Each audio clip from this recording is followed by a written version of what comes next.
அந்த இருக்கக்கூடிய அந்த அந்த எக்ஸ்பிரஸ் ட்ரெயின்ஸோட நம்பர் வந்து பார்த்தீங்கன்னா ஒரு 7 ட்ரெயின்ஸ் தான் அன்னைக்கு வந்து மிக முக்கியமாக வந்து போயிட்டு இருந்தது. ஒரு 7 அதிவேக எக்ஸ்பிரஸ் தான் அன்னைக்கு தமிழ்நாட்டில் வந்து போயிட்டு இருந்தது. இந்த மாதிரி டபுள் ட்ராக் கிடையாது, சிங்கிள் ட்ராக் தான் அன்னைக்கு. அப்போ அவர் என்ன பண்ணாருன்னா தமிழ்நாட்டுக்கு நிறைய, குறிப்பாக இந்த பெங்களூரு தூத்துக்குடி இந்த மாதிரி அப்புறம் நிறைய இன்னும் ஒரு ட்ரெயின்ஸ் வந்து வர்றதுக்கு வந்து அவர் தமிழ்நாட்டுக்கு வர்றதுக்கு அவர் காரணமாக இருந்தார் அப்படின்னு சொல்லலாம். ஓகே, ஸோ இப்போ அந்த மாதிரி ஏற்கனவே ஒரு அச்சீவ் பண்ண ஒரு சில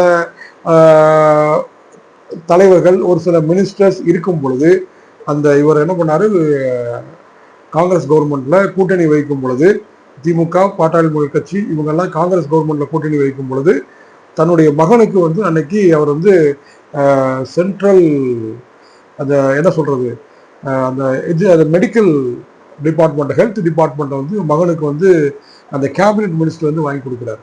சரிங்களா? ஸோ அப்போ அதை பேஸ் பண்ணி அவர் இங்கே வந்து அந்த அளவுக்கு கவர்மெண்ட் ஹாஸ்பிட்டல்ஸை கொண்டு வந்திருக்கலாம் தமிழ்நாட்டுக்கு. அவர் வந்து அன்னைக்கு வந்து ஒரு சென்ட்ரல் மினிஸ்டராக இருக்கும்போது, இப்போ பார்த்தீங்கன்னா இப்போ லாஸ்ட்டு பீரியடில் வந்து பார்த்தீங்கன்னா எடப்பாடி பழனிசாமி அவர்கள் வந்து கிட்டத்தட்ட ஒரு 11 மெடிக்கல் காலேஜ் வந்து தமிழ்நாட்டுக்கு கொண்டு வந்தாங்க. ஸோ அந்த மாதிரி அவர் அன்னைக்கு நிறைய வந்து மெடிக்கல் காலேஜஸை வந்து தமிழ்நாட்டுக்கு கொண்டு வந்திருக்கலாம், இல்லை தமிழ்நாட்டுக்கு நிறைய வந்து ஒரு கவர்மெண்ட் ஹாஸ்பிட்டல்ஸ் கொண்டு வந்திருக்கலாம், இல்லை எய்ம்ஸ் மாதிரி இல்லை ஒரு ஜிப்மர் மாதிரி